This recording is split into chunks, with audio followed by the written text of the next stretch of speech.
Obvious सी बात है कि ताकतवर इंसान उस कमजोर इंसान को वहां से लात मार के भगा देगा, उसकी जगह पे जाके बैठ जाएगा। सल्फेट का सॉल्यूशन का कलर होता है ब्लू। क्या?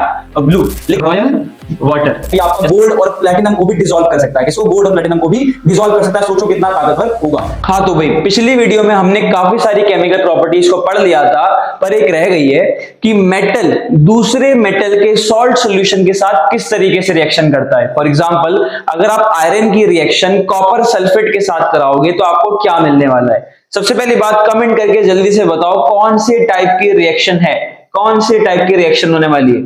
तो इसका आंसर है डिस्प्लेसमेंट रिएक्शन। होता क्या है, एग्जांपल ले लो आयरन का और कॉपर सल्फेट का।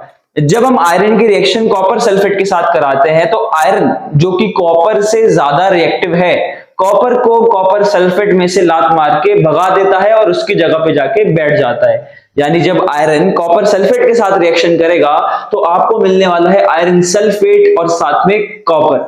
अब ये क्यों हुआ? क्योंकि आयरन हमारा कॉपर से ज्यादा रिएक्टिव था और यहाँ पे हमें कौन से टाइप की रिएक्शन देखने को मिली? यहाँ पे हमें डिस्प्लेसमेंट रिएक्शन देखने को मिलती है। एक बार सामने ध्यान से देखिएगा, क्या आयरन प्लस कॉपर सल्फेट, हमें रिएक्शन में क्या मिल रहा है? Iron sulphate plus copper. क्योंकि आयरन जो है वो कॉपर से ज्यादा रिएक्टिव है, उसने कॉपर को लात मार के वहां से भगा दिया और उसकी जगह जाके बैठ गया और हमें मिल गया आयरन सल्फेट। अब इसका आप ऐसे समझ सकते हो कि भाई आपके सामने कोई बहुत ताकतवर आ जाए या फिर कोई ताकतवर है और कोई कमजोर है, तो ऑब्वियस सी बात है कि ताकतवर इंसान उस कमजोर इंसान को वहां से लात मार के भगा देगा, उसकी जगह पर जाके बैठ जाएगा, जो कि यहां भी हमें देखने को मिल रहा है। एक बार ध्यान से देखिए, कॉपर सल्फेट का सॉल्यूशन का कलर होता है ब्लू। क्या? ब्लू। लेकिन अब रिएक्शन हुई तो कलर भी चेंज होगा, होता भी है, हो भी सकता है। ठीक है, तो यहाँ पे होता है क्या, यहाँ पे आपको कलर ब्लू से क्या हो जाता है? आपका लाइट ग्रीन। क्या हो जाता है? Light green. अब वो इस वजह से हुआ क्योंकि यहाँ कॉपर सल्फेट था, लेकिन जब रिएक्शन हुई तो हमें मिला आयरन सल्फेट, तो कलर ब्लू से क्या हो गया? लाइट ग्रीन हो गया। क्या हो गया? Light green. और कौन से टाइप की रिएक्शन थी? Displacement reaction. ध्यान रखिएगा, बहुत बढ़िया, आई होप आपको समझ में आ गया होगा। चलिए यहाँ पे सारी की सारी केमिकल प्रॉपर्टीज होती हैं खत्म।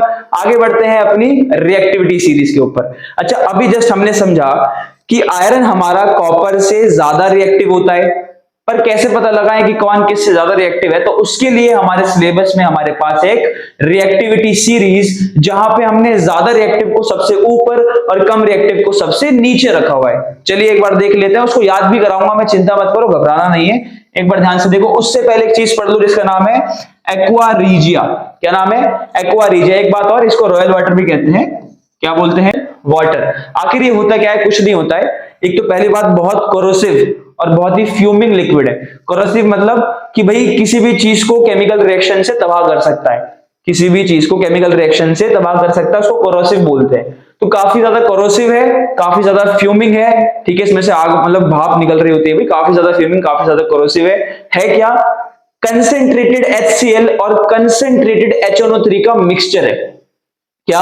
कंसेंट्रेटेड हाइड्रोक्लोरिक एसिड और कंसेंट्रेटेड नाइट्रिक एसिड का एक मिक्सचर है। तो आप खुद सोचो भाई कितना ताकतवर एसिड बन चुका है ये। ठीक है, इसमें इतनी क्षमता है कि ये आपके गोल्ड को और आपके प्लैटिनम को भी पिघला सकता है, आपके गोल्ड को और आपके प्लैटिनम को भी अपने अंदर डिसॉल्व कर सकता है, इतना ताकतवर है ये। इसका नाम क्या है? Aqua regia. और क्या बोलते हैं इसे? रॉयल वाटर भी कहा जाता है। अब इसमें ना HCl और HNO3 का एक रेशो होता है। क्या रेशो होता है? 3:1। यानी इसमें कि आपके 3 पार्ट्स HCl के होते हैं और 1 पार्ट आपका HNO3 का होता है। समझ में आया क्या? और ध्यान रखो, ये इतना ताकतवर है कि ये आपका गोल्ड और प्लैटिनम को भी डिसॉल्व कर सकता है। किसको? गोल्ड और प्लैटिनम को भी डिसॉल्व कर सकता है। सोचो कितना ताकतवर होगा। इसको भी याद रखना भी, डेफिनेशन में पूछ लिया जाता है, इंपॉर्टेंट है। आई होप आपको आज का टॉपिक समझ में आया होगा। मिलते हैं नेक्स्ट वीडियो में। आप देख रहे हैं आपका अपना the launch pad coaching classes.